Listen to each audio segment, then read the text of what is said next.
오늘도 이 아침에 기도의 자리로 나오신 성도님들을 환영하고 축복합니다.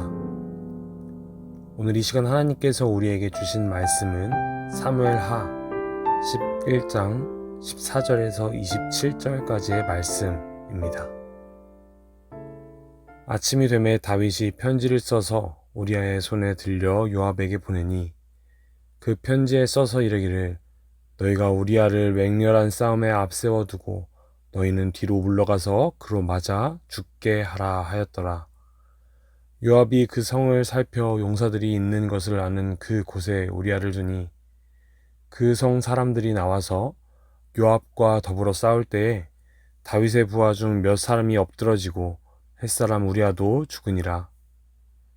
요압이 그 사람을 보내 그 전쟁의 모든 일을 다윗에게 보고할세 그 전령에게 명령하여 이르되 전쟁의 모든 일을 내가 왕께 보고하기를 마친 후에 혹시 왕이 노하여 내게 말씀하기를 너희가 어찌하여 성에 그처럼 가까이 가서 싸웠느냐 그들이 성 위에서 쏠 줄을 알지 못하였느냐 여룻베셋의 아들 아비멜렉을 쳐 죽인 자가 누구냐 여인 하나가 성에서 맷돌 윗짝을 그 위에 던짐에 그가 데베스에서 죽지 아니하였느냐 어찌하여 성에 가까이 감떠냐 하시거든 내가 말하기를 왕의 종 헷 사람 우리아도 죽었나이다 하라.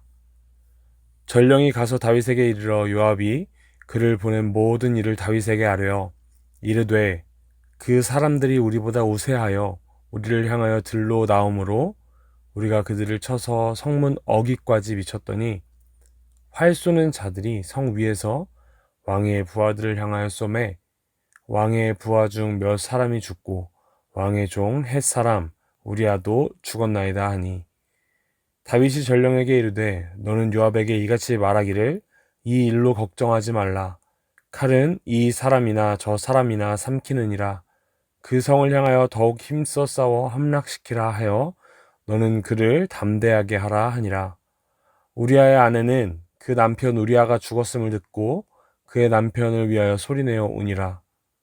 그 장례를 마침에 다윗이 사람을 보내 그를 왕궁으로 데려오니 그가 그의 아내가 되어 그에게 아들을 낳으니라. 다윗이 행한 그 일이 여호와 보시기에 악하였더라. 아멘. 성경을 읽으며 죄의 결과의 모습에 대해서 나온 본문을 묵상하다 보면 그 말씀이 참 무섭기도 하고 믿어지기도 하지만 당장 나의 삶에 가까이 다가오지 않아서 죄에 대한 경각심을 많이 갖지 못하며 살아갈 때도 종종 있는 것 같습니다. 로마서 6장 23절을 보면 죄의 삭은 사망이요 하나님의 은사는 그리스도 예수 우리 주 안에 있는 영생이니라 라고 이야기를 하고 또 야고보서 1장 15절 말씀을 보면 욕심이 잉태한 즉 죄를 낳고 죄가 장성한 즉 사망을 낳느니라 라고 이야기하며 두 말씀 모두 죄의 결과는 사망임을, 죽음임을 분명히 밝히고 있습니다. 이처럼 죄의 결과가 얼마나 무서운지 이 두 본문은, 두 말씀은 사망, 죽음이라는 단어를 통해서 설명하고 있습니다. 하지만 우리가 살아가면서 죄를 지을 때 죄를 짓자마자 나 이제 죽었다 라고 두려운 마음을 가지며 죄를 짓지 말아야 하는 경각심을 가지며 살아가는 경우는 많지 못한 것 같습니다.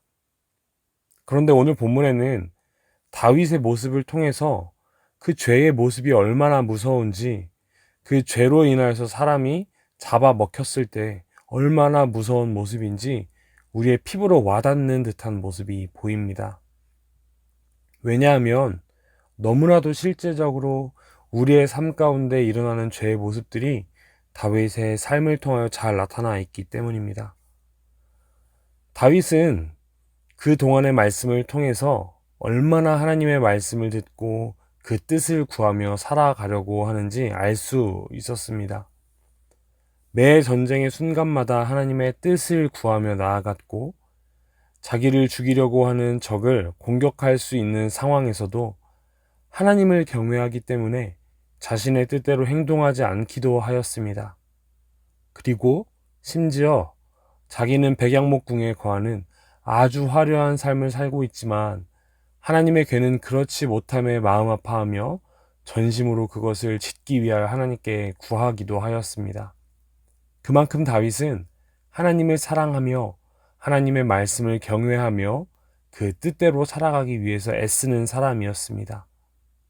하지만 어제와 오늘의 본문에 나타나는 모습은 그렇게 하나님을 열심히 사랑하던 사람이 얼마나 쉽게 금방 무너질 수 있는지에 대해서 잘 보여주고 있습니다. 어제 본문인 사무엘하 11장 13절까지에는 우리아의 아내 밧세바를 간음하는 죄에 대해서만 다루었다면 14절부터 27절까지의 말씀에는 그러한 죄의 모습이 어떤 모습으로 바뀌어 가는지에 대해서 이야기합니다. 이전까지는 하나님을 경외하기에 너무나도 멋있고 존경할 만한 모습을 가지고 있던 다윗의 모습이 오늘 본문에는 얼마나 무섭게 나타났는지 이 우리아를 죽이는 계략을 적어놓는 그 편지를 우리아의 손을 통하여 전달하는 너무나도 무섭고 잔인한 모습을 보여주는가 하면 그 죄는 점점 다른 죄를 낳는 모습으로 나타나기도 합니다. 부하의 아내를 간음했던 다윗은 그 죄를 숨기기 위하여 아주 악한 계략을 짜기도 하고 다른 사람을 속이기도 하고 이제는 자신의 부하인 우리아를 죽이는 살인에까지 이르게 됩니다. 여기서 우리가 주목해야 하는 부분이 있습니다. 그렇게 훌륭하던 다윗이 이러한 모습까지 추락하게 된 내용, 그 어디에서도 하나님을 찾으며 하나님께 묻는 모습은 나타나지 않는다라는 것입니다. 죄가 정말 무서운 이유는 다른 죄를 낳는 것 때문만이 아니라 죄를 짓는 과정이나 그 죄를 짓고 난 이후에도 하나님을 찾지 않고 피하거나 그 죄를 숨길 방법을 찾기에 급급하기 때문입니다. 죄가 죄를 낳는 것은 물론 무섭고 두려운 일입니다. 하지만 하나님께서 가장 미워하시는 모습은, 가장 슬퍼하시는 모습은 하나님을 찾지 않는 모습입니다. 우리에게 처음 죄가 들어온 사건이 있습니다. 아담과 하와가 선악을 알게 하는 나무의 열매를 먹은 것이죠. 그렇게 하나님의 형상으로 지음을 받고 하나님과 가까이 지내던 그 아담과 하와가 그들에게 있어서 가장 먼저 나타났던 반응은 바로 하나님의 낯을 피하는 것이었습니다. 예전에는 하나님을 찾으며 하나님과 가까이 걷고 있었는데 지금은 하나님의 얼굴을 피합니다. 하나님을 찾지도 않을 뿐더러 자신의 방법으로 그 죄를 숨기려고 합니다. 사랑하는 성도 여러분, 오늘 말씀을 통해서 우리가 깊게 묵상하고 생각해야 하는 것은 물론 죄가 죄를 낳기에 죄를 짓지 않도록 조심하자라는 적용의 부분이기도 하지만 그 이전에 과연 나의 삶에 하나님을 얼마나 찾는지 돌아보는 것입니다. 하나님의 뜻을 간절히 구하며 그 음성을 듣고 살아간 다윗은 하나님께서 너무나도 기뻐하셔서 그에게서 영원히 왕위가 끊이지 않을 것임을 약속하기도 하지만 그의 삶에 하나님이 없을 때의 다윗은 죄의 모습을 더하는 그런 모습으로 나타납니다. 그리고 하나님께 이런 평가를 받습니다. 마지막 27절 말씀입니다. 그 장례를 마침에 다윗이 사람을 보내 그를 왕궁으로 데려오니 그가 그의 아내가 되어 그에게 아들을 낳으니라. 다윗이 행한 그 일이 여호와 보시기에 악하였더라. 아멘. 여호와 보시기에 악한 다윗의 삶. 누구나의 삶에 일어날 수 있는 문제이기에 오늘 말씀은 너무나 두렵게 다가옵니다.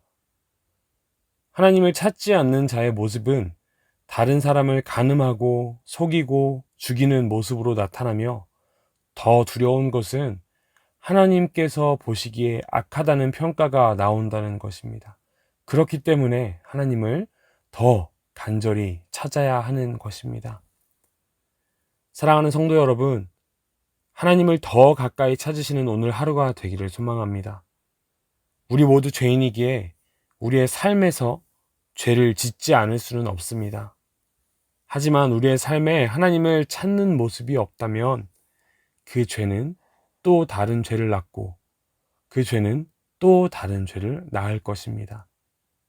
어떠한 상황에서도 가장 먼저 하나님께 방법과 뜻을 구하고 그 구한 대로 살아갈 수 있는 오늘 하루가 되시기를 간절히 소망합니다. 함께 기도하시겠습니다. 첫 번째로 함께 기도하실 때에 나의 삶에 죄에 대하여 두려운 마음과 경각심 없이 살아가는 모습을 회개하는 기도를 하면 좋겠습니다. 죄는 또 다른 죄를 발생시킵니다. 우리가 그렇게 죄 짓는 모습에 대하여 두려워하지 않으면 우리의 삶에는 죄의 모습이 차고 넘치게 됩니다. 우리는 하나님의 자녀임을 기억합시다. 하나님은 자녀인 우리에게 거룩하라고 명령하십니다. 우리의 힘으로는 스스로 거룩해질 수 없기에 하나님께 기도하며 그 힘을 구해야 합니다. 이 시간 이렇게 함께 기도합시다. 하나님, 매일매일 죄에 대하여 두려워하게 하시고 그것으로부터 멀어질 수 있는 힘을 허락하여 주옵소서. 그 죄로부터 구별된 거룩한 하나님의 자녀로 살게 하여 주옵소서. 함께 기도하시겠습니다. 두 번째 기도 제목은 오늘도 하나님을 찾는 우리의 삶이 되게 해달라고 함께 기도하십시다. 우리에게 큰 일을 정해야 할 때만 하나님께 기도하며 그 뜻을 구하는 것이 아니라 아주 작은 사소한 순간에도 하나님께 기도하며 그 뜻을 구하는 우리가 되기를 구합시다. 매 순간 하나님과 동행할 때 우리는 죄로부터 멀어진 삶을 살게 될 것입니다. 왜냐하면 하나님은 거룩한 분이시기 때문입니다. 우리 이렇게 기도합시다. 하나님, 내 삶의 날마다 동행하여 주셔서 나에게 끊임없이 다가오는 죄의 유혹이 나와 함께 하시는 하나님으로 인하여 도망가게 하시옵소서. 나를 죄로부터 보호하여 주시옵소서. 함께 기도하시겠습니다. 그리고 마지막으로 가져오신 기도 제목으로 함께 기도하시면 좋겠습니다. 개인을 위하여, 가정을 위하여, 교회를 위하여, 나라를 위하여 함께 기도하며 나아가도록 하겠습니다. 함께 기도하시겠습니다.